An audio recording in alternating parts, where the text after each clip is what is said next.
મંગલાચરણ. ઓમ સહનાવવતુ સહનૌ ભુનક્તુ સહ વીર્યં કરવાવહૈ તેજસ્વિનાવધીતમસ્તુ મા વિદ્વિષાવહૈ. ઓમ શાંતિ શાંતિ શાંતિ. ઓમ પૂર્ણમદ પૂર્ણમિદં પૂર્ણાત પૂર્ણમુદચ્યતે પૂર્ણસ્ય પૂર્ણમાદાય પૂર્ણમેવાવશિષ્યતે. ઓમ શાંતિ શાંતિ શાંતિ. વિશ્વં દર્પણદૃશ્યમાનનગરે તુલ્યં નિજાંતર્ગતં પશ્યન્નાત્મનિ માયયા બહિર્ભૂત ભૂતં યથા નિદ્રયા. યસ્સાક્ષાત્ કુરુતે પ્રબોધ સમયે સ્વાત્માનમેવાદ્વયં તસ્મૈ શ્રી ગુરુમૂર્તયે નમઃ. ઇદં શ્રી દક્ષિણામૂર્તયે. વાગીશા યસ્ય વદને સ વક્ષસી યસ્યાસ્તિ હૃદયે સંવિદ तं નૃસિંહમહં ભજે. ઓમ નમઃ પરમહંસાસ્વાદિત ચરણકમલચિન્મકરન્દાય ભક્તજનમાનસનિવાસાય શ્રીરામચંદ્રાય વિશ્વસર્ગવિસર્ગાદિ નવલક્ષણલક્ષિતં શ્રીકૃષ્ણાખ્યં પરં ધામ જગદ્ધામ નમામ તત. સચ્ચિદાનંદરૂપાય વિશ્વોત્પત્યાદિહેતવે તાપત્રય વિનાશાય શ્રીકૃષ્ણાય વયં નમઃ. યં પ્રવ્રજन्तमनुपेतमपेतकृत्यं द्वैपायनो विरहकातर आजुहाव. पुत्रेति तन्मयतया तरवोऽभिनेदुः तं सर्वभूतहृदयं मुनिमानतोऽस्मि. संसारसागरे मग्नं दीनं मां करुणानिधे कर्ममोहगृहीताङ्गं मामुद्धर भवार्णवात्. भागवताख्योऽयं प्रत्यक्षः कृष्ण एव हि स्वीकृतोऽसि मया नाथ मुक्त्यर्थं भवसागरे. मनोरथो मदीयोऽयं सफलः सर्वथा त्वया निर्विघ्नेनैव कर्तव्यः दासोऽहं तव केशव. शुकरूपप्रबोधज्ञ सर्वशास्त्रविशारद एतत्कथाप्रकाशेन मदज्ञानं विनाशय.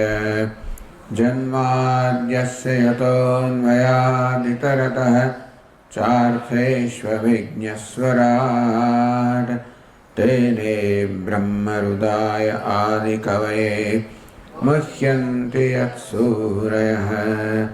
तेजो वायुमृदां यथा विनिमयो यत्र त्रिसर्गो मृषा धाम्ना स्वेन सदा निरस्तकुहकं सत्यं परं धीमहि.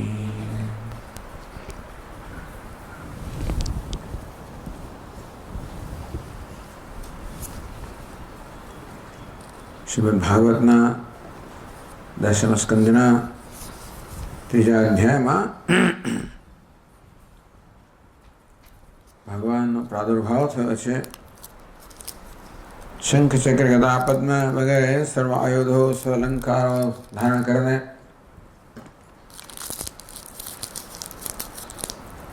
ભગવાન આવિર્ભૂત થયા છે. વસુદેવજીની સ્તુતિ કરી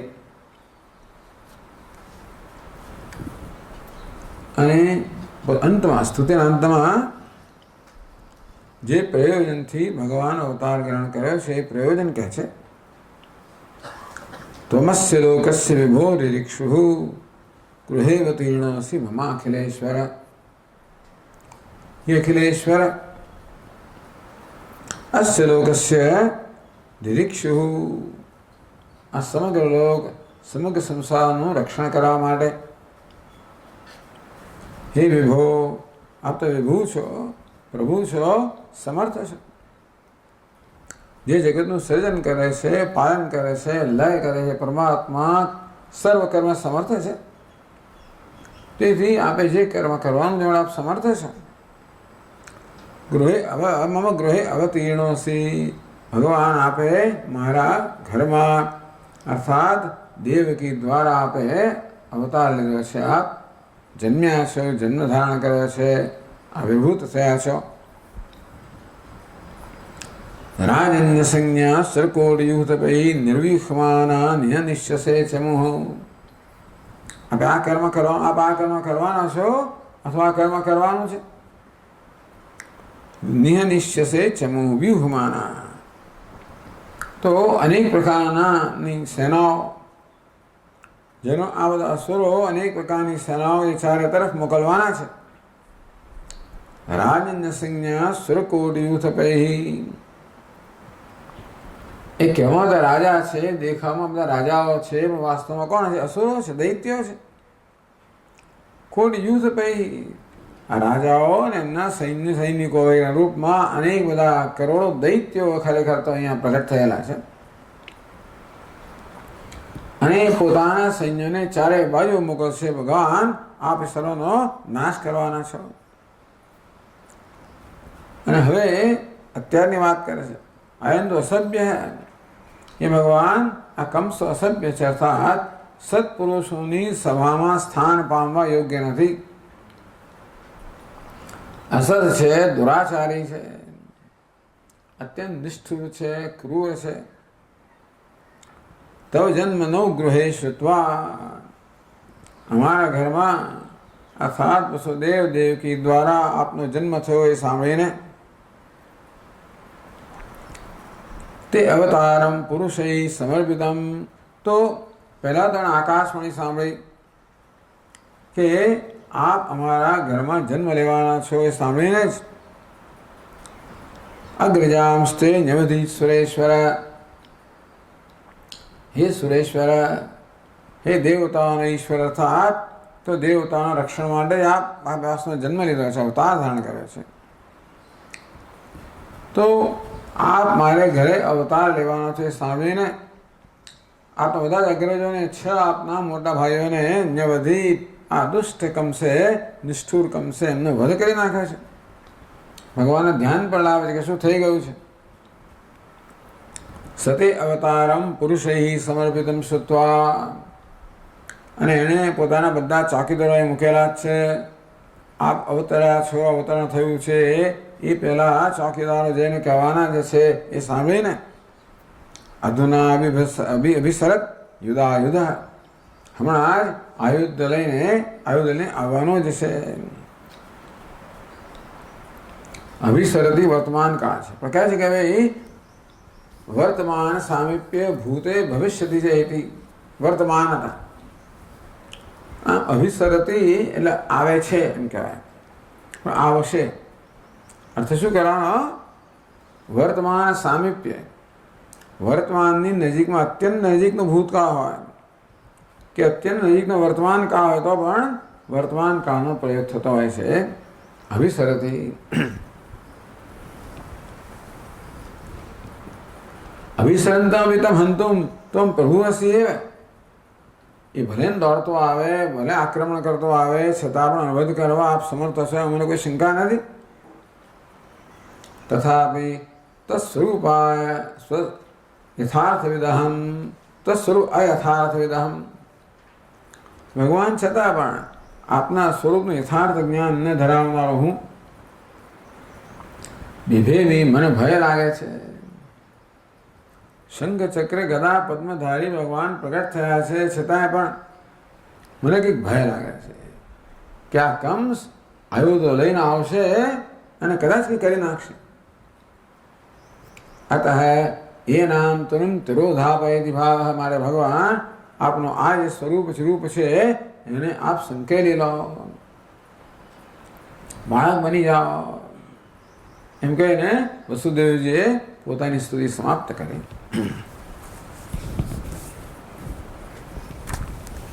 એટલે શુકદેવી કહે છે, અથેનમાત્મજમ વીક્ષ્ય મહાપુરુષ લક્ષણમ દેવકી તમુપાધાવત કંસાદ ભીતા સવિસ્મિતા.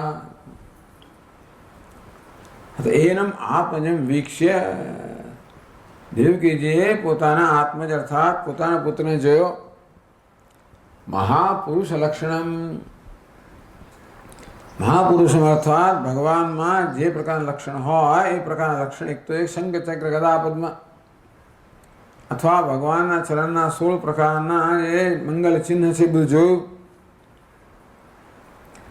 દેવકી તમ ઉપાધાવત, તો દેવકી આવીને અસ્તૌત ભગવાનની સ્તુતિ કરી. કંસાદ ભીતા, અગત્યની વસ્તુ છે કંસાદ ભીતા દેવકી, કંસથી જેને ભય થયેલો છે એવી દેવકી.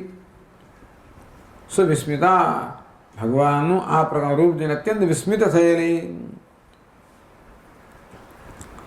સુવિસ્મિતા, ક્યારેક શુચિસ્મિતા, ભગવાન પોતાને ઘરે આવ્યા છે આવું મહાપુરુષના લક્ષણ ધરાવનાર ભગવાન અહીંયા પ્રગટ થયા છે. તેથી શુચિસ્મિતા, અત્યંત સુંદર મધુર સ્મિત કરનારી.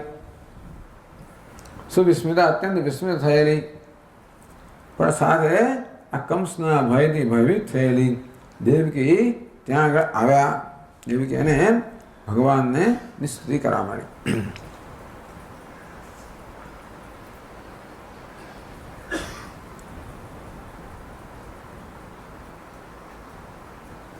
ક્યાં તો એમ કહેવાય કે શુતિસ્મિતા અથવા વિહ્વલા, વિહ્વળ થયેલી.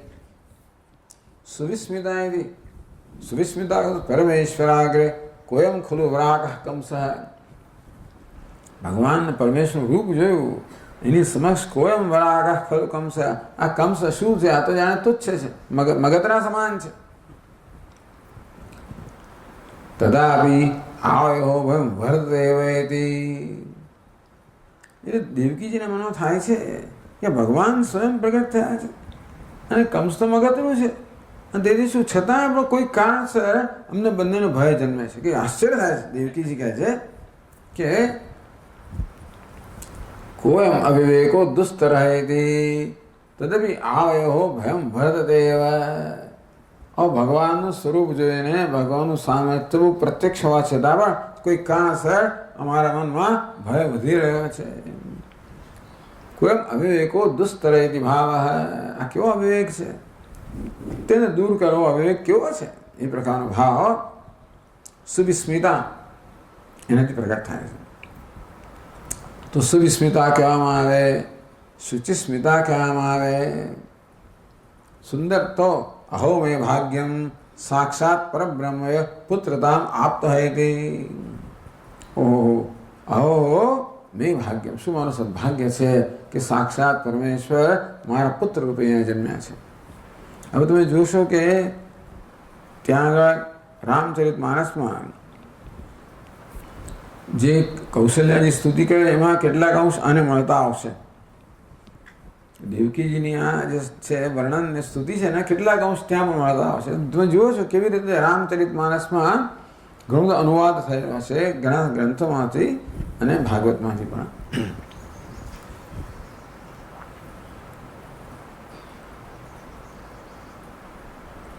અહો મેં ભાગ્યમ સાક્ષાત પરબ્રહ્મયો પુત્રતામ આપતહેતી. શું સદભાગ્ય છે કે સાક્ષાત પરમેશ્વર મારા પુત્ર પ્રગટ થયા છે.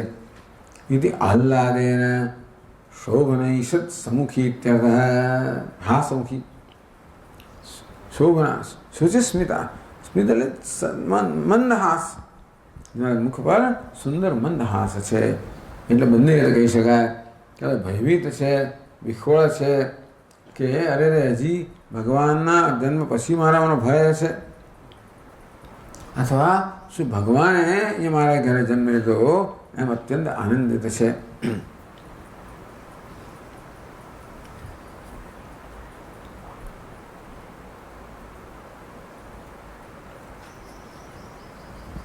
હવે દેવકીજી સ્તુતિ શરૂ કરે છે, જે 32મા પાન પર છે.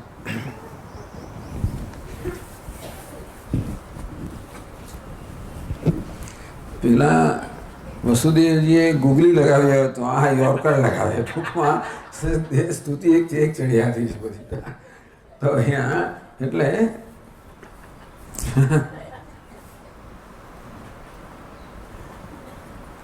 દેવકીજી કહે છે, રૂપમ યત્તત પ્રાહુરવ્યક્તમાદ્યમ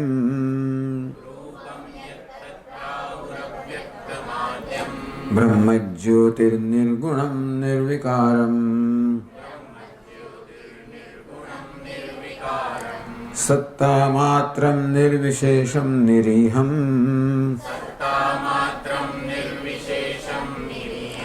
સત્વં સાક્ષાત વિષ્ણુરધ્યાત્મદીપઃ.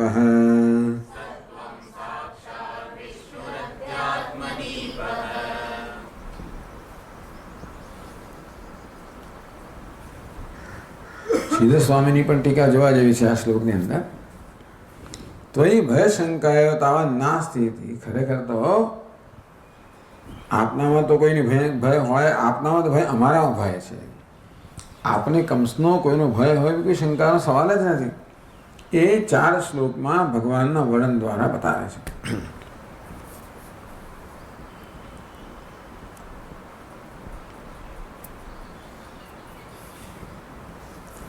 રૂપમ યત્ત પ્રાહુ અવ્યક્તમ આદ્યમ. તો યત્ત રૂપમ પ્રાહુ વેદાહ. યત્ કિમપી રૂપમ વસ્તુ પ્રાહુ વેદાહ. તો ભગવાન આમ વેદો આપણા કોઈ રૂપનું, આપણા તત્વનું વર્ણન કરે છે. રૂપમ એટલે વસ્તુ, એવું આપના સ્વરૂપનું આ જે તત્વ છો એનું વેદો વર્ણન કરે છે. કિમ તદ વસ્તુ, હું જે તત્વ છું એ કેવું છે, વેદો જે વર્ણન કરે છે શું છે? કહે છે અવ્યક્તમ રૂપમ યત્તત પ્રાહુ અવ્યક્તમ. અવ્યક્ત કોને કહેવાય? જે વ્યક્ત નથી, અર્થાત જે ઇન્દ્રિયોના વિષયને અવ્યક્ત કહેવાય.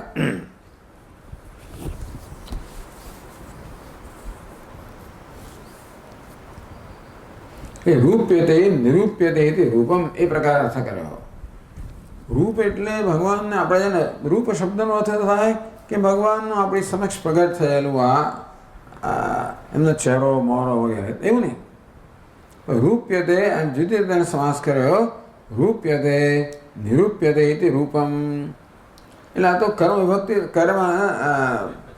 કર્મ વ્યુત્પત્તિ થઈ. તો જેના વડે નિરૂપણ કરવામાં આવે એને રૂપ કહેવામાં આવે. તો કે વસ્તુ વ્યક્તિ ન વેદ્યતે વેદ અતિરિક્તમાનેન પ્રકાશ અવ્યક્તમ. ભગવાન રૂપ કહો, સ્વરૂપ કહો, તત્વ કહો કે અવ્યક્તમ, અર્થાત જે વ્યક્ત થઈ ના શકે. અવ્યક્તનાથી એ પણ થાય કે જે વ્યક્ત થયેલું નથી, અથવા જેને કોઈ વ્યક્ત ના કરી શકે, જેનું કોઈ વર્ણન ના કરી શકે, જેનું કોઈ પ્રમાણ જેનું વર્ણન ના, જેને પ્રગટ ના કરી શકે. વેદ અતિરિક્ત માનેન ન પ્રકાશ્યતે. વેદ સિવાયનો કોઈ પ્રમાણથી જેનો પ્રકાશિત ના થાય, કોઈ પ્રમાણ એને પ્રકાશિત ન કરી શકે, અથવા પ્રત્યક્ષ ભગવાન દેખાય નહીં, અનુમાન વગેરે જે કે પ્રમાણ અર્થાત જ્ઞાનના કરણ આપણી સાથે છે, એમાં કોઈ કરણથી જેનું વિષયકરણ ના થઈ શકે. અશબ્દમ અસ્પર્શમ અરૂપમ અવ્યયમ. માત્ર વેદ છે એ ભગવાનના સ્વરૂપને પ્રગટ કરે છે, માટે અવ્યક્ત કહેવામાં આવે. અત્ર અવ્યક્તત્વે. ચાલો ભાઈ, ભગવાન અવ્યક્ત છે એનું કારણ શું? તો કે આદ્યમ યત અવ્યક્તમ, પછી કહે છે આદ્યમ. આદ્ય કોને કહેવાય? કારણમ. આદિ ભવમ આદ્યમ. જે પ્રારંભમાં છે એને આદ્ય કહેવાય, આદૌ ભવમ. એટલે જે પ્રારંભમાં પણ છે તો કાર્ય કે ઘડો પ્રારંભમાં ન હોય, પ્રારંભ માટી હોય, તો પ્રારંભમાં પણ છે એને આદ્ય કહેવાય, એટલે કે કારણ. ભગવાન કોણ છે? કહેવાય છે જગતનું કારણ છે.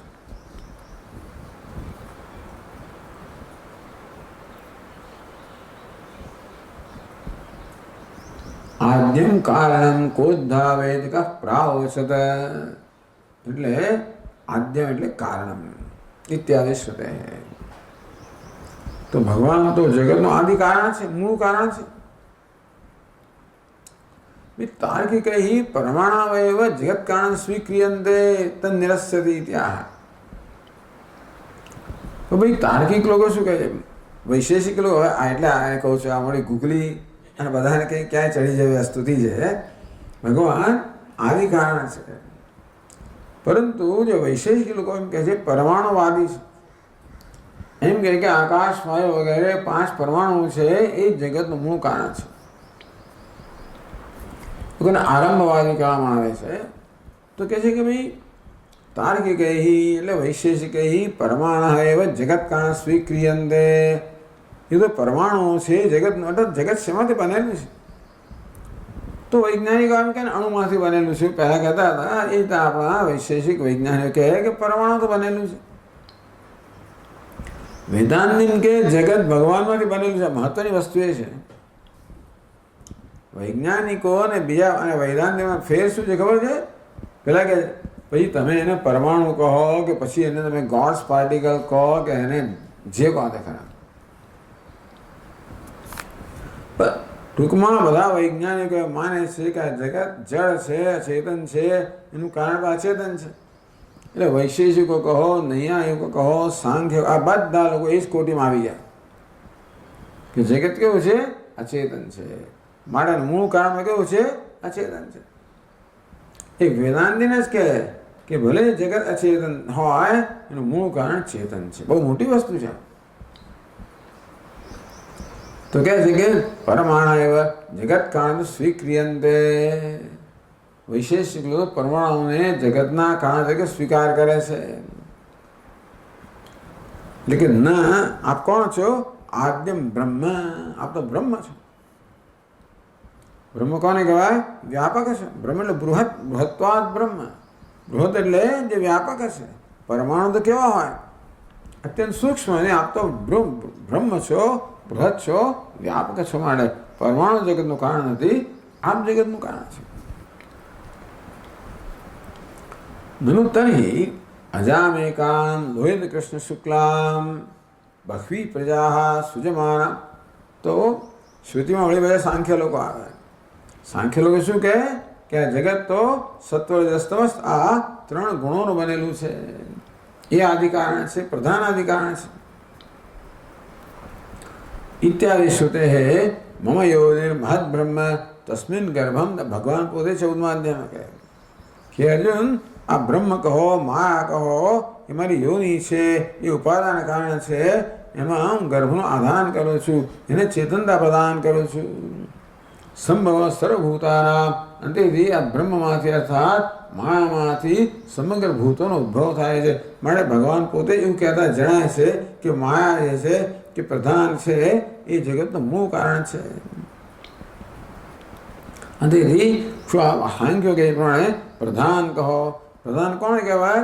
આ 3 ગુણોની સામ્યાવસ્થા, સત્વ રજસ તમસ, 3 ગુણોની સામ્યાવસ્થાને પ્રધાન કહેવાય, જે અચેતન છે. તો ભલે પરમાણુઓ જગતનું કારણ, બ્રહ્મ જગતનું કારણ છે, પણ એ લોકો બ્રહ્મ શબ્દનો અર્થ પ્રધાન પણ કરતા હોય છે. કોઈ સાંખ્ય લોકો બ્રહ્મ શબ્દનો અર્થ પ્રધાન એવો પણ કરે છે. સાંખ્યે બી તદેવ જગત કારણ તો અંગીક્રિયતે. તો સાંખ્યો જે પ્રધાનને જગત કારણ અંગીકાર કરે છે, એ પ્રધાન આપ છો. તો કે નહીં, જ્યોતિ જોયું ને, રૂપમ યતત પ્રાહ અવ્યક્તમ. કેમ? તો કે આદ્યમ. કેમ? તો કે બ્રહ્મ. કેમ? તો કે જ્યોતિ. આદ્યમ એ બ્રહ્મ. બ્રહ્મ કેવું છે? જ્યોતિ છે. પ્રધાન જ્યોતિ કોને કહેવાય? ચૈતન્યને કહેવાય. પ્રધાન કેવું? અચેતન છે. વાસ્તવમાં ભગવાન જગતનું કારણ આપ કેવા છો? ચેતન છો. ચેતનમ જ્યોતિ એટલે ચેતનમ. પ્રધાનમ તુ અચેતનત્વાત ન કારણમિતિ. પ્રધાન તો અચેતન છે, માટે કોઈ દિવસ જગતનું કારણ બનવા એ સક્ષમ નથી. આદ્ય શ્લોક વ્યાખ્યાન એ તો જન્માદ્યસ્ય શ્લોકમાં વ્યાખ્યા થઈ ગઈ છે. આ લોકો કહે ઈક્ષતે ના શબ્દમ તો બ્રહ્મસૂત્રમાં આવે છે. ઈક્ષતે ન અશબ્દમ. ઈક્ષતે ઈક્ષણ કરે છે. તદૈક્ષત તો સૃષ્ટિનું વર્ણન કરતા કામ તદૈક્ષત એ પરમાત્મા ઈક્ષણ કર્યું, સંકલ્પ કર્યો, ઈચ્છા કરે. ઈચ્છા કોણ કરે? કોઈ જળ વસ્તુ ઈચ્છા ના કરે, ચેતન ઈચ્છા કરી શકે. માટે તદૈક્ષત આ જગતનું જે કારણ છે એ ઈક્ષણ કર્યું, એ પરથી નક્કી થાય છે એ કારણ ચેતન છે, જળ નથી. તો વળી પાછા વૈશેષિકા બી તાર્કવાયવતે ઈશ્વરમ જ્ઞાન ગુણકમ મન્યંતે. ચાલો ભાઈ, સત્યમ જ્ઞાન અનંતમ બ્રહ્મ.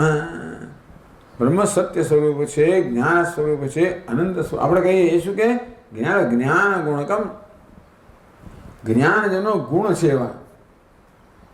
મૂળ તો ચેતન જ છે, પણ ચેતનતા એનો ગુણ છે, એનું સ્વરૂપ નથી. એટલે કે નિર્ગુણમ. જો બ્રહ્મ જ્યોતિ નિર્ગુણમ તો કે નિર્ગુણ છે. અજ્ઞાન એનો ગુણ નથી, કારણ કે એનો ગુણ એ નિર્ગુણ છે, સરગુણ રહિતનું છે. માટે જ્ઞાન રૂપી ગુણ વાળું નથી, જ્ઞાન સ્વરૂપ વાળું છે. આ જ્ઞાન ગુણ હોવો અને જ્ઞાન સ્વરૂપ હોવું બે જુદી વસ્તુઓ છે. ગુણ હોવો એટલે ક્યારેક હોય ને ક્યારેક ના હોય. એટલે સુષુપ્તિમાં તો અચેતન છે, જાગ્રત થાય ત્યારે ચેતન બને એવું છે. આવતાનો જનારો છે. તો કે નહીં, વાસ્તવમાં બ્રહ્મ કેવું છે? જ્ઞાન સ્વરૂપ છે, નિર્ગુણ ગુણ રહિતનું છે. માટે જ્ઞાન ગુણ નથી, જ્ઞાન તો પરમાત્માનું સ્વરૂપ છે. ત્યારે પછી મીમાંસકો બીજું કંઈ કહે. મીમાંસકાસ્તુ વિક્રિયા જ્ઞાન રૂપાસ્ય નિત્યત્વેન વિરોચ્યતે ઇત્યાદિ. માયાનિષ્ઠ વિક્ષેપ શક્ત્યા પરિણામેન આત્માનો અભ્યર્હતિ. મીમાંસકા અને જ્ઞાન પરિણામ. એ તો આવી ગયું બરાબર. મીમાંસકા વિક્રિયા જ્ઞાન રૂપાસ્ય નિત્યત્વેન વિરોચ્યતે ઇત્યાદિ વાક્યૈ જ્ઞાન પરિણામિનમ આત્માનમ અભિગચ્છન્તિ. તો મીમાંસુક એક પગલું આગળ વધે કે આત્મા જ્ઞાન સ્વરૂપની જ્ઞાન પરિણામી છે, જ્ઞાનનું પરિણામ છે. એટલે કારણ કે એને જ્ઞાન થાય છે ને આત્માને. ઘટ જ્ઞાનમ, પટ જ્ઞાનમ, મઠ જ્ઞાનમ, મળે સદે સદે. એટલે જ્ઞાન વિક્રિયા છે, મળે નિત્ય નથી. એ કેવો છે? એ જ્ઞાનનું પરિણામ છે. એટલે કે છે નિર્વિકારમ. આત્મા કેવો છે? પરમાત્મા નિર્વિકાર છે, કોઈ પ્રકારનો વિકાર નથી. માટે એ જ્ઞાન રૂપી પરિણામ નથી, જ્ઞાન સ્વરૂપ છે. પુષ્કરાક્ષા ઉત્તર મીમાંસક એક દેશનસ્તુ. પછી શાક્ત લોકો છે એટલે ઉત્તર મીમાંસક. આપણે વેદાંતને એક દેશી પુષ્કરા એ કહે છે શક્તિ વિક્ષેપેણ માયાનિષ્ઠ વિક્ષેપ શક્ત્યા પરિણામનો આત્માનો અભ્યર્હંતિ. એ વળી કે માયાની અંદર જે વિક્ષેપ શક્તિ છે ને એનું પરિણામ આત્મા છે. એ વળી એવું કહેનાર નીકળ્યા. તો કે નહીં, ન સત્તા માત્રમ. પરમાત્મા કેવા છે? સત્તા માત્ર, સત સ્વરૂપ છે. માટે કોઈ પરિણામ નથી, પરિણામ રહિત છે. સત સ્વરૂપમ સર્વદા એક રસમિતિ આવત. જે વસ્તુ પરિણામ હોય, પરિવર્તન પામનારી હોય, પામેલી હોય, એ તો પરિવર્તન પામ્યા કરે, એક સમાન ન હોય. આ કેવું? સત્તા માત્રમ એક રસમ.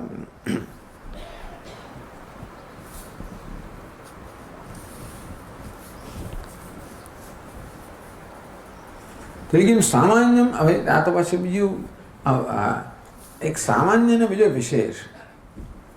એટલે જેવી રીતે આ અલંકાર હોય એમાં બધા અલંકારો જુદા હોય. એમાં સામાન્ય કેવું છે? તો કે સુવર્ણ. પ્રત્યેક અલંકાર કેવો છે? વિશેષ.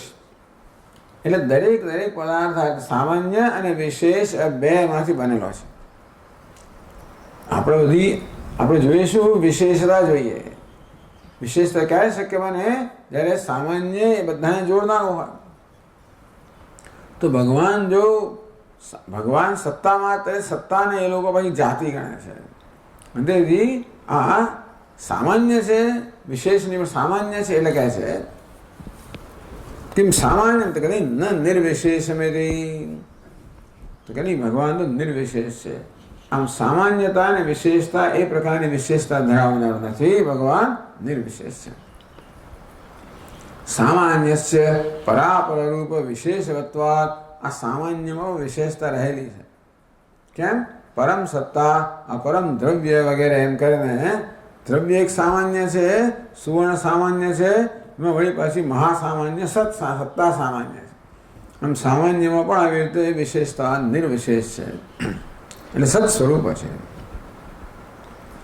આ પ્રકારે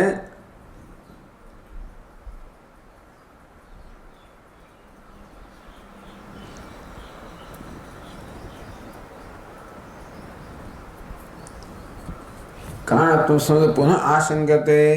ચાલો તરીકે ચાલો એટલે કારણ તો નક્કી થઈ ગયું કે ભગવાન જગતનું આદિ કારણ છે. કારણત્વાત્ કેમ સક્રિયમ. આ કારણ જેમ કે માટી હોય એમાં તો અમુક પ્રકારનું પરિવર્તન આવે ત્યારે ઘડો સર્જાય, અથવા કુંભાર હોય એ જગતનું સર્જન કરનાર હોય તો કુંભાર પણ અનેક પ્રકારની ચેષ્ટાઓ કરે, ક્રિયાઓ કરે ત્યારે સર્જન થાય ને. એ સર્જન કરનાર કેવો હોય? ક્રિયા વગર સર્જન થઈ ના શકે. તો ભગવાન તો આપ જગતના આદિ કારણ છો, ભગત જગતના સર્જક છો, મને સક્રિય છો. ચલો કારણ તો નક્કી થયું કે બ્રહ્મ છે, ચૈતન્ય છે, સત સ્વરૂપ છે, જ્ઞાન સ્વરૂપ છે, એવું કારણ બરાબર. પણ કારણ હોવાને કારણે કારણ જેમ કે કુંભાર અનેક પ્રકારની ક્રિયાઓ ચેષ્ટાઓ કરતા હોય તેવી રીતે ભગવાન આપ પણ જગતનું સર્જન કરનારા હોય તો આપ સક્રિય છો, ક્રિયા સહિતના છો.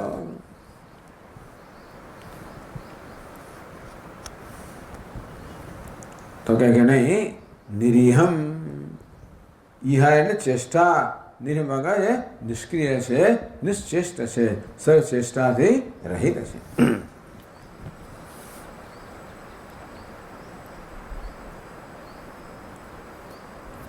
નિરીહમ નિષ્ક્રિયમ સન્નિધિ માત્રેણ ચુંબકાસ્મત ઇતિ. ભગવાન જગતનું સર્જન કરવાના ખરા, પણ સર્જન કરવા વડે કોઈ પ્રકારનો પ્રયત્ન નથી. બહુ અદ્ભુત વસ્તુ છે આ બધી. એટલે ભગવાનના સ્વરૂપનું વર્ણન કરવામાં આવ્યું. ભગવાન જગતનું કારણ છે ખરા, પરંતુ પરમાણુ જે એવા નથી. ભગવાન કેવા છે? સર્વ વ્યાપક રહીને કારણ છે. એ પ્રધાનની જેમ કોઈ આ જગત જળ જગતનું કારણ જળ નથી, ચૈતન્ય જગતનું કારણ છે. આ જ્ઞાન એ પણ કોઈ વિકાર નથી, જ્ઞાન સ્વરૂપ છે. નિંદા એક રસ છે, મળે સત્તા સત સ્વરૂપ છે. અને એમાં ટૂંકમાં ભગવાન જે છે એ સત્તા માત્ર છે, એ સામાન્ય અને વિશેષ બધા પ્રકારના ખ્યાલથી પર છે. અને આ જગતનું સર્જન કરવા માટે ભગવાને કોઈ પ્રકારની ચેષ્ટા કે પ્રયત્ન કરવો પડતો નથી. ત્યારે સન્નિધિ માત્ર ચુંબકાસ્મવત ઇતિ. જેમ લોહ ચુંબકની સન્નિધિમાં જ જે લોખંડના નાનકડા કણો હોય એ કેવા આપોઆપ ચેષ્ટા કરવા માટે રીતે ભગવાનની સન્નિધિ માત્રથી આ માયા કહો, પ્રકૃતિ કહો, એ સર્વ ચેષ્ટા કરે છે, સર્વ જગતનું સર્જન પાલન લય કરે છે. એવમ ભૂતમ. આ રીતે ભગવાનના સ્વરૂપનું વર્ણન કર્યું. અવ્યક્તમ આદ્યમ બ્રહ્મ જ્યોતિ નિર્ગુણમ નિર્વિકારમ સત્તામાત્રમ નિર્વિશેષમ નિરીહમ. ભલભલા પંડિતોને ક્યાં તો જેલમાં રહીને બાબતો ભણેલા ગણેલા ટૂંકમાં કહેવાનો ભાવ રહે છે કે ભલભલા પંડિતોને પાણી ભરાવે એવી જાતની એમની સ્તુતિ છે. સત્વમ સાક્ષાત વિષ્ણુ અધ્યાત્મ દીપ. ભગવાનના માં છે. ટૂંકમાં એવું છે ને કે જેમ આગળ કહેવામાં આવ્યું કે ભગવાનના પ્રગટ થવા માત્રથી વસુદેવજી સર્વજ્ઞ બની ગયા, તેમ ભગવાનના પ્રગટ થવા માત્રથી દેવકીજીમાં બધા જ પ્રકારના જ્ઞાન ગુણ આવી જાય, એમાં કંઈ પૂછવાનું નથી.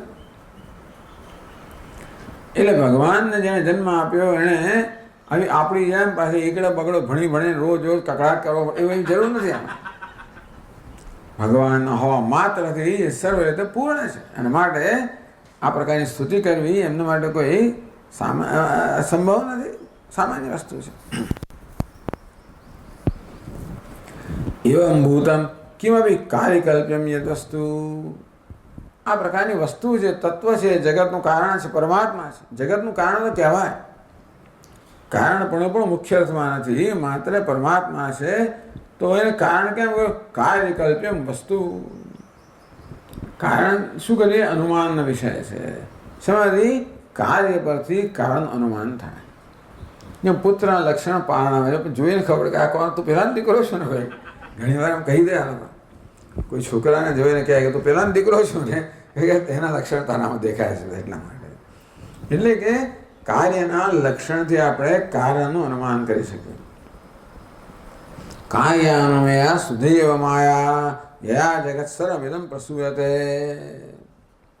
અવ્યક્ત નામની પરમેશ શક્તિ અનાદ્ય વિદ્યા ત્રિગુણાત્મિકા પરા કાર્યાન્વયા સુધૈવ માયા યયા જગત સર્વમિદં પ્રસૂયતે. વિવેક છોડમાં કહેવામાં આવ્યું કાર્ય માયા કેવી છે? કાર્યાન્વયા, કાર્ય પરથી આપણે અનુમાન કહીએ કે કારણ માયા છે. ટૂંકમાં કાર્ય એટલે જગત જોઈએ ત્યારે ખબર કશી વસ્તુમાં કોઈ જાતનો કોઈ વસ્તુ નક્કી કરી શકાય એમ છે, આમ જ છે ને આમ નથી, એવું નક્કી થઈ શકે એમ નથી, અને માટે મિથ્યા છે. એટલે એ માયાનું કારણ છે. આ બધા અનુમાનનો વિષય, અજ્ઞાન અનુમાનનો વિષય છે ને માયા અનુમાનનો વિષય છે, એટલા માટે આટલી બધી ચર્ચાઓ થાય છે. જગત છે કે નહીં એ વિષયમાં ચર્ચા નથી, પણ જગત કેવું છે એ વિષયમાં ચર્ચા છે. એ સત્ય છે કે મિથ્યા એમાં ચર્ચા છે. જગતનું કારણ કેવું છે એ વિષયમાં ચર્ચા છે. એટલે શ્રી સ્વામી કે એવમ ભૂતમ કેવું કાર્યકલ્પ્યમ યદ વસ્તુ, આવું કાર્યથી જગતરૂપી કાર્યથી જેની કલ્પના થાય એ પ્રકારની વસ્તુ કે ખરેખર જો તમે જગતનું યોગ્ય રીતે નિરીક્ષણ કરો, આલોચન કરો, આ જગત જે છે એનું યોગ્ય રીતે આલોચન કરો તો કારણ આ પ્રકારે નક્કી થાય. બે બધાએ આલોચન કરીને કલ્પના કરી છે કે કાર્ય પેલો પરમાણુ હશે, પેલો કોઈ પ્રધાન હશે, પેલો કંઈ જ્ઞાન ગુણવાળું હશે. કોઈ પણ વસ્તુ વાસ્તવમાં જે તર્ક છે તર્ક સંગત નથી. અને એથી વેદાંત કંઈક અમે જ્યારે કલ્પના કરીએ ત્યારે આ પ્રકારની વસ્તુ પર અમે આવીએ છીએ, કાર્યકલ્પન વસ્તુ.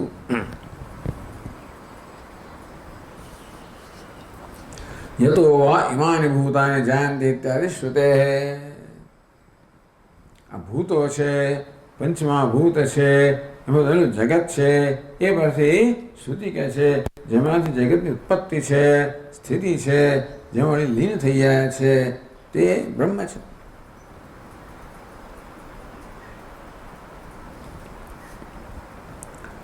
સત્વમ એવું હતું, એવા આપ જે કાર્યથી કલ્પના કરવા યોગ્ય છો. સાક્ષાત આપ કેવા છો? સાક્ષાત છો, અપરોક્ષ પ્રત્યક્ષ. આપ સાક્ષાત છો, અપરોક્ષ છો, પ્રત્યક્ષ છો. ટૂંકમાં બીજા બધા માટે તો કલ્પનાનો વિષય છે. જો એનું સદભાગ્ય કેવું છે, આ બધા મોટા મોટા પંડિતો અને વિદ્વાનો માટે પરમાત્મા કેવો છે? કાર્ય દ્વારા અનુમાનનો વિષય છે, કલ્પનાનો. એ ભગવાન એમની સમક્ષ કેવો છે? સાક્ષાત છે, પ્રગટ થયેલો છે.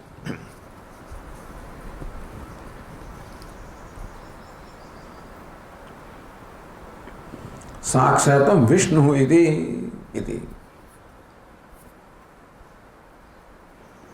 જનાનામ ચેતનવંતરા પ્રકાશ અસંભવાદ ભાવ.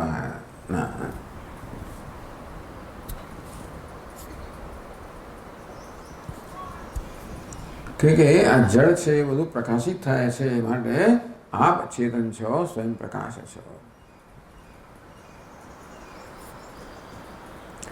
ન કેવલમ કાર્ય અપરોક્ષ છે, ત્યાં અધ્યાત્મ દીપ એ વસ્તુ થઈ ગઈ.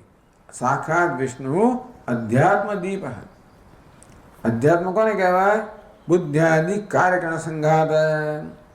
ટૂંકમાં આપણે ઇન્દ્રિયો, મન, બુદ્ધિ વગેરે જે આ સંઘાત છે, કાર્યકરણ સંઘાત, એના કેવા છો? આપ પ્રકાશક છો. એ રીતે બરાબર છે. એટલે જણાનામ ચેતન મંત્રા પ્રકાશ સંભવાત.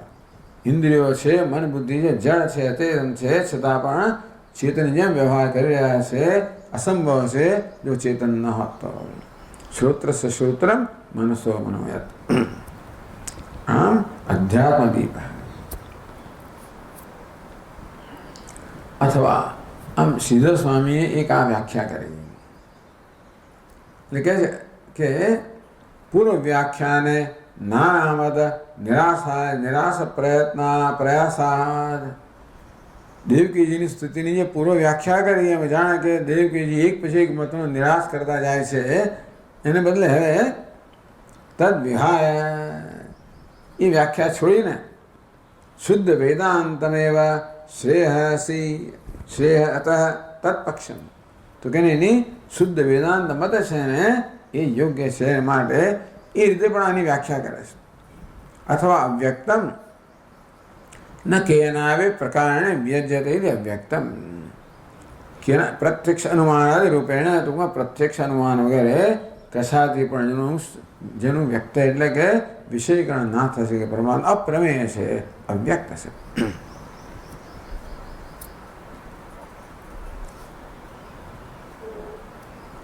કથમ તો હે અવ્યક્ત સમજાવે છે શ્રીધર સ્વામી. કશાથી જ વ્યક્ત ના થઈ શકે તો કઈ કઈ વસ્તુઓથી વસ્તુ વ્યક્ત થાય એક એક લે છે અને એ દરેકનો નિરાશ કરે છે. કથમ ઉત્પત્ત્યા તાવત ન વ્યજ્યતે. જો ભાઈ પહેલા વસ્તુ છે ઉત્પન્ન થાય ને તો વ્યક્ત થાય, બરોબર છે ને. અંદર તો બીજ હોય, અંકુર ફૂટે એટલે કેવો થયો? વ્યક્ત થયો. એટલે પહેલી વસ્તુ છે કે વસ્તુ વ્યક્ત ક્યારે થાય? ઉત્પન્ન થાય ત્યારે વ્યક્ત થાય. ઉત્પત્ત્યા તાવત ન વ્યજ્યતે. ભગવાન આપની ઉત્પત્તિ આપણે વ્યક્ત થઈ શકો નહીં, આપને વ્યક્ત કરી શકાય નહીં, કોઈ આપને વ્યક્ત ના કરી શકે. ઉત્પત્તિ વસ્તુને વ્યક્ત કરે. ઉત્પત્તિ જે છે એ વ્યક્ત કરે. જેવી રીતે બીજમાંથી અંકુર થાય ફૂટે તેવી રીતે એ ઉત્પત્તિ વસ્તુને વ્યક્ત કરે. આ વાક્ય જો આદ્યમ સર્વસ્ય કાર્યસ્ય આદ્યમ કારણમ. આપ તો આદ્ય છો, બધા કાર્યના આદિ કારણ છો, બધાના કારણ છો, આપનું કોઈ કારણ નથી. એટલે એટલા માટે આપ કેવા છો? તો આપ કારણ હો, કાર્ય હોય તો વ્યક્ત થાવ ઉત્પત્તિ દ્વારા. આપ તો આદિ કારણ છો, તેથી આદ્યમ કારણ, તેથી ઉત્પત્તિને કારણે આપ વ્યક્ત ના થાવ, અનાદિ છો એટલા માટે. તથા બ્રહ્મ જ્યોતિ નિર્ગુણમ નિર્વિકાર ચતુર્ભિ પદૈ પ્રકાશેન જ ગુણેન વિકાર વ્યક્તિમ નિરાકરોતિ. अब क्या होता है? ब्रह्म व्यापकम नहीं व्यापक से कस्मिन देशे ये व्यक्ति कोई स्थल आपने व्यक्त ना કરી શકે. એટલે વસ્તુ વ્યક્ત થાય તો દેશમાં સ્થળમાં વ્યક્ત થાય. ભગવાન કહે છે બ્રહ્મ છે, વ્યાપક છે, અને વ્યાપક છે કોઈ સ્થળમાં વ્યક્ત ના થાય. સર્વ સ્થળમાં છે એ કોઈ સ્થળમાં વ્યક્ત ના થાય. મળે દેશ પણ આપને વ્યક્ત ના કરી શકે, ઉત્પત્તિ આપને વ્યક્ત ના કરી શકે, કોઈ દેશ પણ આપને વ્યક્ત ના કરી શકે. આ બ્રહ્મ જ્યોતિ સર્વ પ્રકાશકમ. આપ કેવા છો? જ્યોતિ છો, સર્વના પ્રકાશક છો. યેન ઇન્દ્ર સૂર્ય તપસ ઇત્યાદિ શ્રુતે. જેના વડે પ્રકાશિત થયેલો સૂર્ય પ્રકાશે છે. સૂર્ય પ્રકાશે છે, આખા જગતને પ્રકાશિત કરે છે, પણ સૂર્ય જેનાથી પ્રકાશિત થયેલો સૂર્ય પ્રકાશે છે એવા બધાને પ્રકાશિત કરનારા છો. હવે પ્રકાશ વસ્તુને પ્રગટ વ્યક્ત કરે. અંધકાર હોય અને પ્રકાશ આવે ને તો વસ્તુ વ્યક્ત થાય, જે અવ્યક્ત હતી. આ તો બધાને પ્રકાશક છે, પણ એમને કોણ વ્યક્ત કરે? સર્વ પ્રકાશકસ્ય કશ્ચિત પરિચ્છિન્ન પ્રકાશો વ્યક્તિમ કર્તુમ ન શક્નોતિ. જે સરળ પ્રકાશિત કરનાર છે ને આવા સૂર્ય ચંદ્ર વગેરે નાનકડા પ્રકાશકો પ્રકાશિત ન કરી શકે. મળે આપ દેશ વડે વ્યક્ત ના, ઉત્પત્તિ વડે વ્યક્ત ના થાવ, દેશ વડે વ્યક્ત ના થાવ, પ્રકાશ વડે વ્યક્ત ના થાવ. નિર્ગુણ છો નિર્ગુણમ નિર્ગુણસ્ય ન કેનાપી ગુણેન વ્યક્તિ સંભવતી. આ ગુણ છે ને વસ્તુને વ્યક્ત કરે. માણસ સારો છે, ખરાબ છે, લાલ છે, પીળું છે, કાળું છે, આ ગુણ વસ્તુને વ્યક્ત કરે. ભગવાન કેવો છે? નિર્ગુણ છે, માટે કોઈ ગુણ પણ એને વ્યક્ત ના કરી શકે. નિર્ગુણમ નિર્વિકારમ સત્તા માત્રમ. નિર્વિકારમ સ્વીકારસ્ય પ્રકૃત્યાદેહ મહદાદિ વિકારણ અવ્યક્તિર્ભવતી. જે વિકારી હોય ને એ વ્યક્ત થાય. પ્રધાન શું છે? વિકારી છે. એટલે મહત્તત્વ, અહંકાર, આ પ્રકારે એ વસ્તુ વિકારી હોય વ્યક્ત થાય. ભગવાન કહે છે નિર્વિકાર છે, માટે વિકાર પણ વ્યક્ત ના કરી શકે.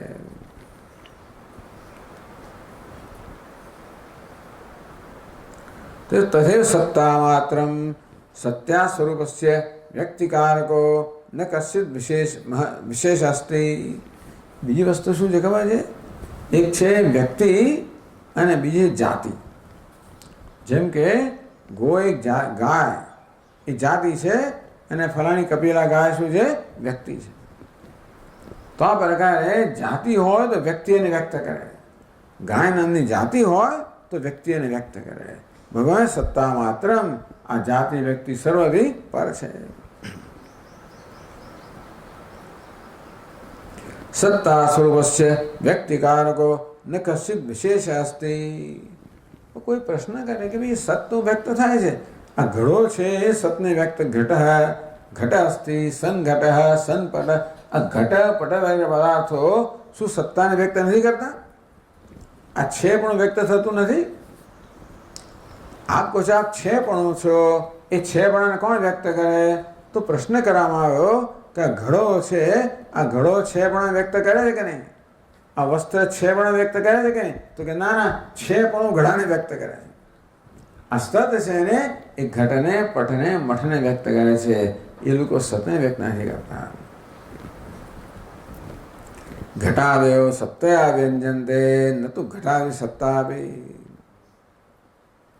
જે નથી એ વસ્તુ પણ જો સતને વ્યક્ત કરે તો વંધ્યા પુત્ર પણ વ્યક્ત કરવો જોઈએ, નથી થતો વગેરે. નિર્વિશેષમ સવિશેષસ્યૈવ સામાન્યેન ઘટત્વાદિના ઘટાદે વ્યક્તિ દૃશ્યતે ન તો નિર્વિશેષસ્ય. આ ઘડો છે ને વ્યક્ત થાય છે. ઘડો, આ તો વેદાંત શીખવા જેવું છે. આ ઘડો વ્યક્ત થાય છે. કોણ વ્યક્ત કરે છે? ઘટત્વ એને વ્યક્ત કરે છે. ઘટત્વ શું છે? બધા ઘડાઓમાં રહેલું સામાન્ય. હા, બધા ઘડાઓ જુદા જુદા હોય, કદમાં જુદા હોય, દેખાવામાં જુદા હોય, પણ બધામાં સામાન્ય છે ઘટત્વ. ઘડાપણું. ઘડાપણું શું છે? સામાન્ય. ઘટ શું છે? વિશેષ. તેથી આ સામાન્ય હોય એ વિશેષને વ્યક્ત કરે. એટલે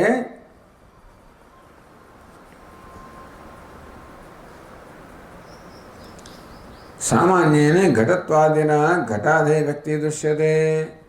એટલે જે સવિશેષ હોય એ સામાન્ય વડે વ્યક્ત થાય. એની વિશેષતા ભગવાન કહે છે નિર્વિશેષ, માટે સામાન્ય વડે વિશેષ ના થાય, વ્યક્ત ના થાય.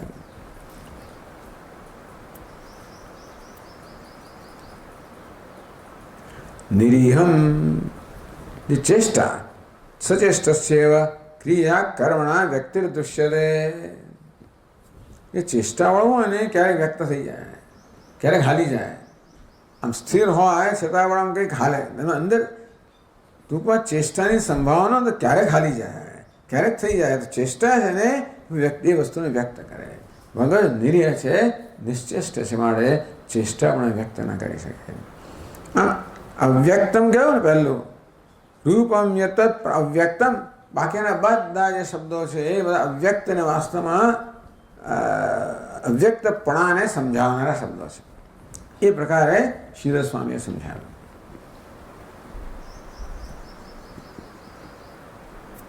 સચેષ્ટસ્યૈવ ક્રિયા કરણ વ્યક્તિ દૃશ્યતે. બરાબર.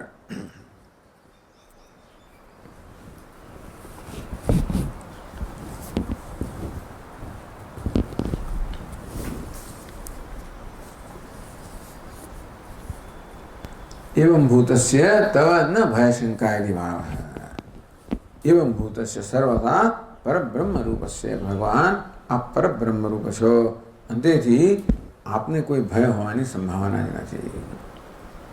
નહીં યદ વિભેદી સ્વયં ભયમિતિ ઉક્તે ભય જેનાથી ભયભીત થાય છે એનો વળી ભય શેનો હોય. ભીર બી યદ વિભેદી ભય પણ જેનાથી ભયભીત થાય છે. મૃત્યુશ્ચરદ યદ ભયાત અરે મૃત્યુ છે જેને બધા ભયભીત છે મૃત્યુ પણ જેના ભયથી આમ તેમ દોડાદોડ કરતો હોય છે. યસ મૃત્યુ ઉપસેચનમ મૃત્યુરસ્યોપસેચનમ તો કઠોરમાં કહેવામાં આવ્યું કે ભગવાન જ્યારે સમગ્ર જગતનો જ્યારે લય કરે અથવા પોતાનામાં ઉપસંહાર કરે કોળિયો કરે તો આવી રીતે લય કોને કહેવાય સંહાર કોને કહેવાય. ભગવાન સમગ્ર જગતનો કોળિયો કરી નાખે. એમને કોળિયો કરવા માટે ભાત ખાવા માટે તો અઠાણું જોઈએ ચટણી જોઈએ. આ મૃત્યુ શું ચટણી છે જેનાથી બધા ભય પામે છે. મૃત્યુ ચટણી છે એની સાથે ભગવાન જગતનો કોળિયો કરી આવે છે. તેથી કાલસ્ય તત્વો ભીતત્વાત આ કાળ પણ આપણાથી ભયભીત છે. તેથી કથમ તવાપી ભય શંકા ન ઉદયતી એટલે આપણા માટે ભયની શંકા હે આપને ભય હોય એવી શંકા પણ ન જન્મે. કથમ ભયમ સ્યાદિતિ આપને ભય કેમ હોઈ શકે. એટલે આપને કોઈ ભય નથી બરાબર છે. એના માટે આટલી વસ્તુ કહેવામાં આવી.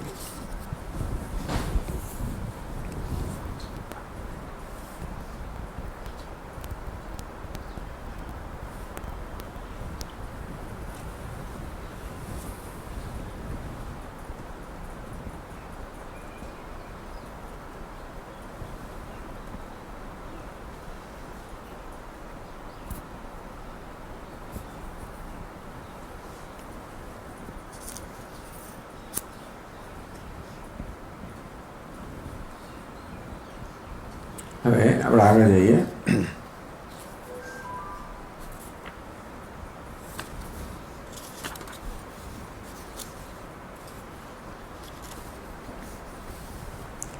એવં સરકારત્વ મુક્ત્વા પ્રલય અવશિષ્ટત્વમાં પહેલાં કે ભગવાન આપ તો આદ્ય છો આદિ છો અર્થાત જગત જ્યારે નહોતું ત્યારે પણ આપ હતા આપ છો. જગત છે ત્યારે તો છો જ પણ જગત નથી ત્યારે પણ આપ છો. એટલે ભગવાન કે એવમ સરકારત્વ મુક્ત્વા ભગવાન સમગ્ર ઋતુનું કારણ છે પ્રકાર કહીને પ્રલય અવશિષ્ટમ પ્રલયમાં પણ આપ શેષ રહી જાઓ છો એ વાત પછીના શ્લોકમાં કહે છે.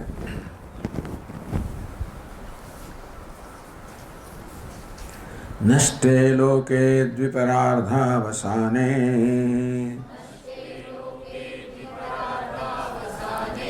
મહાભૂતેષ્વાદિભૂતમ ગતેષુ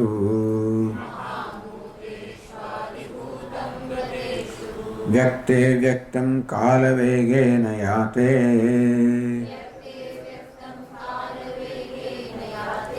ભવાનેકશિષ્યતે શેષસંજ્ઞઃ.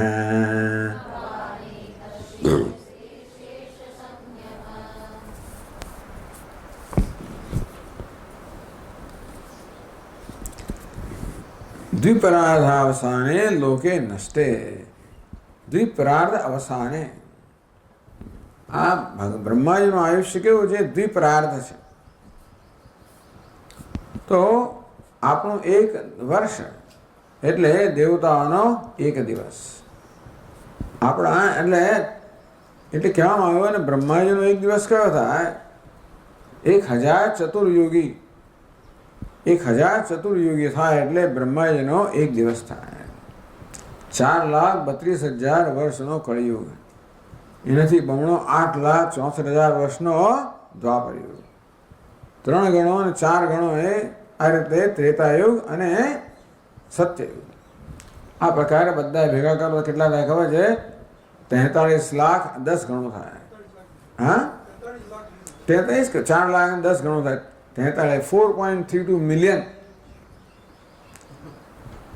અને તમે 1000 ગુણો તો કેટલા થાય 4.32 બિલિયન અબજ. એ બ્રહ્માજી એક દિવસ થાય. અને 24 કલાક 8.64 8.64 અબજ વર્ષ બ્રહ્માજીનો એક દિવસ થાય 24 કલાકમાં. એને 360 ગણો તમને એક વર્ષ થાય, એમને 100 ગણો બ્રહ્માજીનું આયુષ્ય થાય.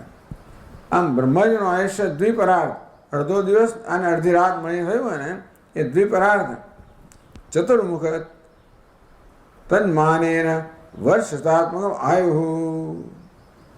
તો બ્રહ્માજીનું આયુષ્ય કેટલું છે? એમના 100 વર્ષ. પર શબ્દ વાચ્યાર્થ બ્રહ્માજીના 100 વર્ષને પર કહેવામાં આવે છે. તસ્યર્ધમ પરાર્ધમ. આ પર છે એનું અર્ધન શું કહેવાય? પરના અર્ધને પરાર્ધ કહેવાય. પર કોને કહેવાય? બ્રહ્માજીના આયુષ્યને પર કહેવાય. એનું અર્ધાને શું કહેવાય? પરાર્ધ. બ્રહ્માજીનું અડધું આયુષ્ય. તો દ્વિપરાર્ધ એટલે પાછું બ્રહ્માજીનું આયુષ્ય થયું. દ્વિપરાર્ધ બે અડધા બ્રહ્માજીનું આયુષ્ય કહે છે. નષ્ટે લોકે દ્વિપરાર્ધ અવસાને મહાભૂતે સ્વાધિભૂતમ ગતેશુ વ્યક્તે વ્યક્તમ કાલ વેગેન યાત. આ બધું પછી કહે છે કે કાલ વેગેન હેતુના કાળનો જ્યારે સમય આવે ત્યારે બ્રહ્માજીનું આયુષ્ય પણ પૂરું થાય છેવટે. ટીપે ટીપે સરોવર ભરાય તો ટીપે ટીપે ખાલી પણ થાય. ખરું ને? બ્રહ્માજીનું આયુષ્ય બહુ જ લાંબુ, આપણી કલ્પના બહારનું લાંબુ છે.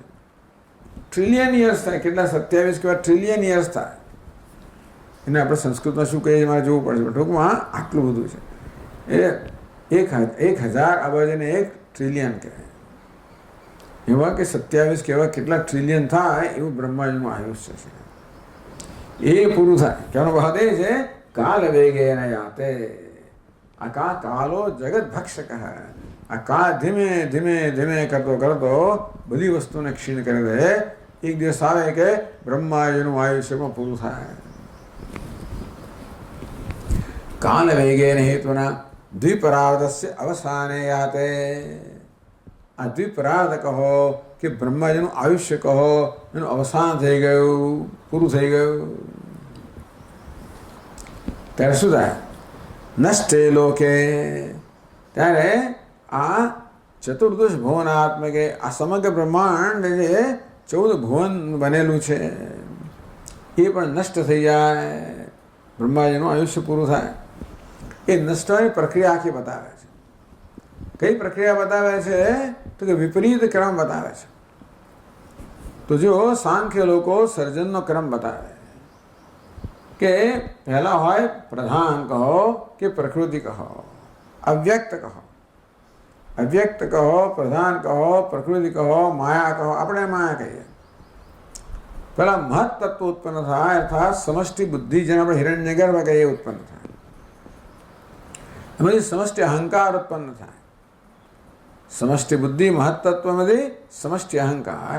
એમાંથી પંચતન માત્રાણી, આકાશ, અગ્નિ, જળ, પૃથ્વી, એ પંચ મહાભૂત છે એની સૂક્ષ્મ અવસ્થા પંચતન માત્રા.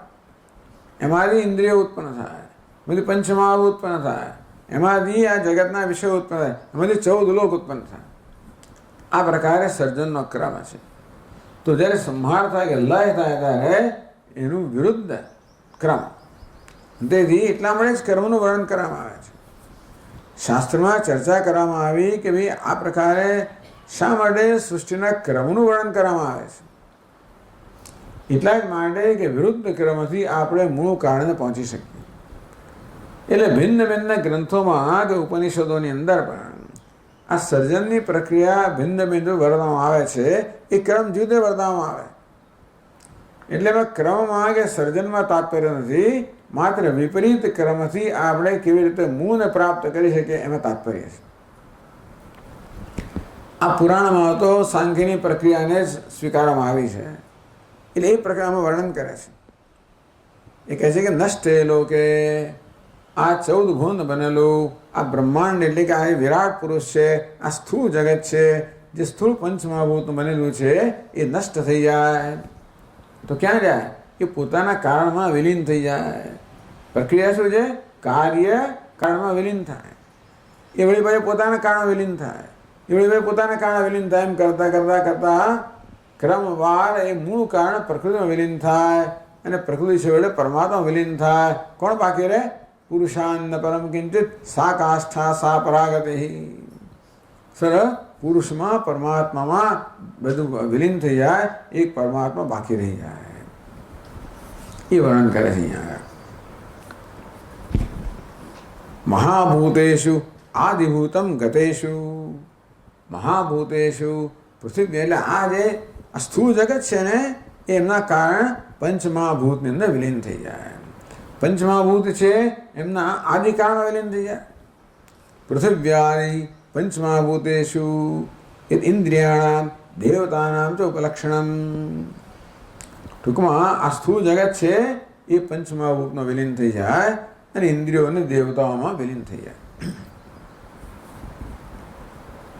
મહાભૂતેષુ આદિભૂતમ ગતેષુ.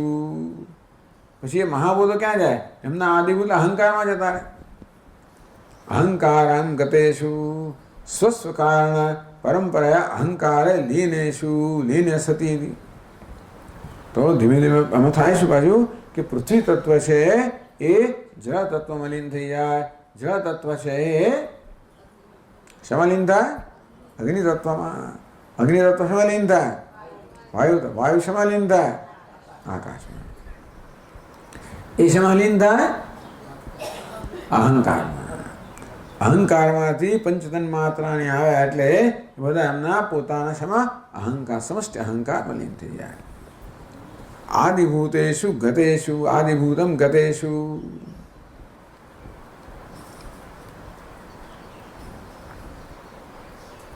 પછી શું થાય? અહંકાર શેમાં જાય? મહત્તત્વમાં. મહત્તત્વ શેમાં? એટલે મહંત એટલે કે અહંકાર મહત્તત્વમાં. ભાઈ અવ્યક્તમ વ્યક્તે અવ્યક્તમ કાલ વેગેન યાતે. તસ્મિન વ્યક્તે મહત્તત્વે અપી અવ્યક્તમ પ્રધાનમ યાતે. એ પછી પ્રદે મહત્તત્વ છે શેમાં પ્રાપ્ત જાય? લીન થાય પ્રધાનમાં કે પ્રકૃતિમાં. પછી શું થાય? તસ્મિન અપી પ્રધાને ત્વયી લીને સતી. એ પ્રધાન પણ લીન થઈ જાય, એ બાકી ના રહે. તો શું છે? ભગવાન એક શિષ્ય તે. ભગવાન એક આપ જ બચી જાઓ છો. મળે એને શેષ કહેવામાં આવે. ભગવાન તો પોતાની શેષ શૈયા પર વિરાજમાન છે ને. તો ત્યાં જળમાં, સમુદ્ર એટલે જળ, એ પંચમહાભૂત છે એનું પ્રતીક છે. એટલે પ્રલય જળની અંદર ભગવાન શેષ શૈયા પર વિરાજમાન છે. એ ભગવાનનું એ પ્રલયનું સ્વરૂપ બતાવે છે. આખા ત્રણેય જગતનો બધો જઠરની અંદર બધો કોળીઓ કરીને સૂતેલા છે આરામથી. એ પચાવવા માટે સમય જોઈએ ને એટલે ઊંઘી ગયા, તો સૂઈ રહ્યા છે. પહેલાં આખું જગતનો કોળીઓ કર્યો ક્યાં છે? એમના જઠરમાં છે. પછી પાછા એ જઠરમાંથી નીકળે છે, એ નાભી દ્વારા કમળ એમાંથી જગતમાંથી નીકળે છે. આ પ્રકારની પ્રક્રિયા છે. તસ્મિન વિપ્રધાને ત્વયી લીને સતી ભગવાન એક એવ શિષ્યતે. આ પ્રકારે ભગવાન એકમાત્ર આપત બચી જાઓ છો. પછી તમારે ક્યાં? પુરુષાન્ન પરમ કિંચિત સા કાષ્ઠા સા. આ પુરુષ શેમાં લીન થઈ જાય? પરમાત્મા શેમાં લીન થાય? આદ્યમ, આદિ કારણ છે. ભગવાન કહેવાય છે જે સર્વનું કારણ છે પરંતુ જેનું કોઈ કારણ નથી. તેથી અપરમ અનપરમ, એની પહેલાં કોઈ નથી, એની પછી પણ કોઈ નથી. બળે ભગવાન કશામાં લીન ના થાય એટલું ધ્યાન રાખવાનું. આ અધિષ્ઠાન કેવું છે? જે અધ્યારોપ છે અધિષ્ઠાનમાં લીન થાય વેદાંતની પ્રક્રિયામાં. આ લોકો પરિણામની પ્રક્રિયા છે એ પ્રકારે કાર્યકાળમાં લીન થાય. વેદાંતમાં અધ્યારોપ અધિષ્ઠાનમાં લીન થાય. પણ એ જે સર્વ અધિષ્ઠાન છે એ કેવું છે? સત્તા માત્રમ. એ કેવું છે? સ્વતંત્ર છે. એટલે સ્વસત્તા ધરાવનારું છે. જે સ્વયં પ્રકાશ છે, સ્વયં સિદ્ધ છે, સ્વયં પ્રકાશ છે, સ્વયં પૂર્ણ છે. એ કશામાં લીન ના થાય તો એ બાકી રહી જાય. કશું બાકી ના રહે તો આપણે જઈએ ક્યાં? પછી કશું બાકી રહે તો પાછું ઊભું થાય ને બધું અંદરથી. એટલે આ ભગવાન બાકી રહે. હવે શિષ્ય તે શેષ સંજ્ઞા અથવા અશેષ સંજ્ઞા આ બંને પ્રકારના પાઠ છે. શેષ સંજ્ઞા, શેષ જેની સંજ્ઞા છે, શેષ જેનું નામ છે એવા આપમાં આ બધું લીન થઈ જાય છે. એકમાત્ર આપ શેષ એટલે આપ એક બાકી રહી જાઓ છો. એટલે ભગવાનને શેષ કહેવામાં આવ્યા અને અનંત પણ કહેવામાં આવે છે. અનંત કહો, શેષ કહો, ક્યાંક અશેષ સંજ્ઞા એવું પણ પાઠ છે. તો અશેષ સંજ્ઞા એટલે શું કહે છે? અશેષ સંજ્ઞા પદચ્છેદ અશેષાત્મકે પ્રધાને. અશેષનો અર્થ કર્યો પ્રધાન કર્યો, અને પ્રજ્ઞા સંજ્ઞા એટલે પ્રજ્ઞા કર્યો એટલે જ્ઞાન કર્યું. ટૂંકમાં અશેષાત્મકે પ્રધાને પ્રજ્ઞા, જેનામાં પ્રધાન માટે આવી પ્રજ્ઞા છે, જ્ઞાન છે. શું જ્ઞાન છે? એવં મહિદમ સર્વં લીનમસ્તિ પશ્ચાત ઉદ્બોધનીયમિતિ પ્રજ્ઞા. ટૂંકમાં ભગવાનમાં જ્યારે બધું લીન થઈ ગયું છે ત્યારે પણ ભગવાનમાં આ પ્રકારની પ્રજ્ઞા છે, આ પ્રકારનું જ્ઞાન છે. કેવું જ્ઞાન છે ખબર છે? આ ક્રમથી બધું મારામાં લીન થયેલું છે, મારે એ ક્રમથી ઉત્પત્તિ કરવાની છે. ભગવાન ઉત્પત્તિ કરે ત્યારે હંમેશા પૂર્વમાં જે પ્રકારનો હતો, પૂર્વ કલ્પમાં જે સૃષ્ટિ હતી એ પ્રકારે આ કલ્પમાં પણ રહેશે. તો ભગવાન યાદ રહેવું જોઈએ ને. જરા ભૂલી જાય તો પછી શું કરે? એકદમ જાગે આ, અને પછી શું કરવાનું ખબર ના પડે. પછી છે સો કામયત બહુશ્યામ પ્રજાએતી સતપો તપ્યત. ભગવાને તપશ્ચર્યા કરી. કઈ તપસ્યા કરી? આ પ્રકારની તપશ્ચર્યા કરી કે પૂર્વના કલ્પમાં સૃષ્ટિ આ પ્રકારે મારામાં લીન થઈ હતી અને મારે આ પ્રકારે ઉત્પત્તિ કરવાની છે. પૂર્વના કલ્પમાં આ પ્રકારના બધા જીવોના કર્મ હતા, એ કર્મના પરિણામે આ કલ્પમાં મારે સર્જન કરવાનું છે. તો ભગવાન કેવી સૃષ્ટિ કરે જેથી બધા જીવો પોતાના કર્મફળ ભોગવી શકે. બધા જીવોને પોતાના કર્મફળ ભોગવવા માટેનું એક ક્ષેત્ર તૈયાર થવું જોઈએ ને. ભગવાને બાકી શું કરવાનું છે? ભગવાન કે પોતાનો સૃષ્ટિ કરતો નથી, આ જીવાત્મા માટે કરે. જીવાત્માની શું જરૂરિયાત છે? ઊંઘી ગયા ત્યારે બધા પ્રકારની ઈચ્છા લઈને ઊંઘી જાય. પ્રલયમાં પછી એમને નહીં ઊંઘી, આપણે રાત્રે ઊંઘી જઈએ ત્યારે ઈચ્છાઓ લઈને ઊંઘી જઈએ ને. ઈચ્છા આપણે સવારમાં જગાડે. તે બધા જીવો જ્યારે આગના કલ્પમાં પ્રલયને પામ્યા ત્યારે એની બધી અધૂરી ઈચ્છાઓ લઈને સૂઈ ગયા. ઈચ્છાઓ જ જગાડે. શું કામ આવ્યા તે એ બધી ઈચ્છાનો જે સરવાળો હોય, સમષ્ટિ હોય, એ ભગવાનની ઈચ્છા બની જાય. આમ ભગવાન ઈચ્છા લઈને જન્મે કે મારે હવે આ પ્રકારની સૃષ્ટિ કરે. સો તપ પછી મારે સર્જન કરવું છે, પણ કેવા પ્રકારનું સર્જન કરવું? સતપો તપ્યત. ભગવાને તપશ્ચર્યા કરી, આલોચન કર્યું કે પૂર્વ કલ્પમાં કયા પ્રકારની સૃષ્ટિ હતી, હવે આ કલ્પમાં પ્રાણીઓના આ પ્રકારના કર્મ છે. એટલે મુખ્ય બધું વસ્તુ એની જ રહે. પંચમહાભૂત આ બધું એનું જ રહે, પણ આની બધી વિગતમાં ફેર પડે. એટલે આનું આ સર્જન પહેલાં કલ્પમાં તો એવું નહીં. કેટલાક એવું માને છે આવું નવું જ હતું. એવું ને એવું ના હોય. ત્યારે કર્મનું બંધારણ જુદું હોય, આ વખતે કર્મનું બંધારણ જુદું હોય. એ પ્રકારે બધા નામ રૂપની વિગતોમાં ફેર પડે. બાકી મુખ્ય જે એનો મુખ્ય એનું જે શું કહેવાય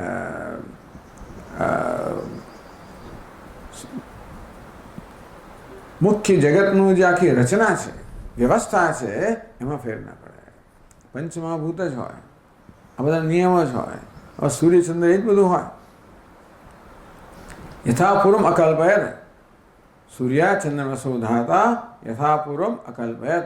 આમ ભગવાને સૂર્ય ચંદ્ર બધું એ પ્રકારે જ કલ્પ્યું, પણ છતાં આપણું શરીર બધું જુદું હોય, વ્યવસ્થા જુદી હોય, વાતાવરણ જુદું હોય. એ પ્રકારનું જ્ઞાન ધરાવે છે. એટલે અશેષ સંજ્ઞા, અશેષની પ્રકૃતિની સર્વનું જ્ઞાન ધરાવનાર ભગવાનને અશેષ સંજ્ઞા કહેવામાં આવ્યો. પશ્ચાત એવં ઉદ્બોધનીયમ. આ પ્રકાર ભગવાન ભૂલી જાય તો એકદમ પહેલાં મહત્ને બદલે અહંકાર ઉત્પન્ન કરતા શું થાય? ના ચાલે. મહત તત્વ પછી અહંકાર. ભગવાને યાદ રાખવું પડે કે પોતે પહેલાં કેવું કર્યું હતું અને હવે કેવું કરવાનું છે. એ પ્રકારના જ્ઞાન ધરાવનારા ભગવાન છે. તેથી બીજી સૃષ્ટિ પણ આ પ્રકારે થઈ શકે.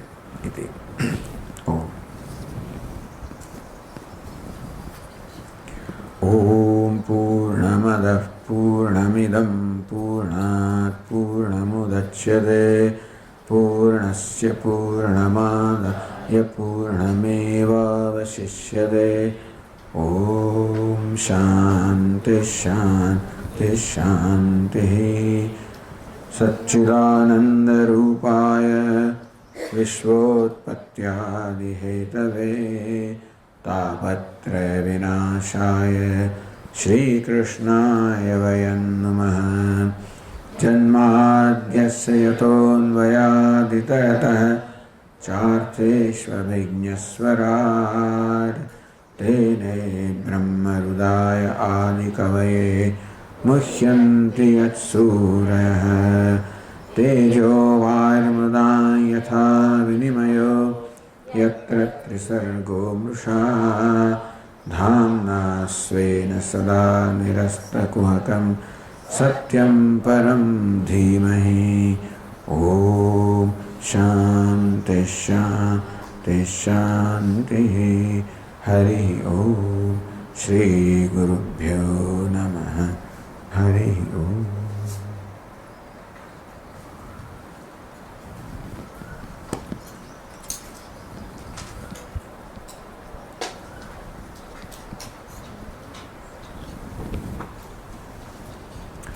આવતા મંગળવાર એટલે 5મી તારીખે આપણે ત્યાં એક વિશેષ કાર્યક્રમ છે. ગોવર્ધન પીઠના જગતગુરુ શંકરાચાર્યજી અમદાવાદ પધારી રહ્યા છે. એટલે 5મી તારીખે મંગળવાર છે. એ તો સવારે આપણે અહીંયા એમનું સ્વાગત રાખેલું છે. બધા આગળ 11 વાગે આવે એવી પ્રકારની અહીંયા સંભાવના છે. પછી એમની પાઠ પૂજા થશે અને અનુગ્રહ ભાષણ થશે. બધા માટે કંઈ પ્રસાદની પણ વ્યવસ્થા કરવામાં આવી છે. આ પ્રકારનો કાર્યક્રમ છે. ત્યારે 5મી તારીખે મંગળવાર યાદ હોય તમને બધાને એટલે અત્યારે કહ્યા.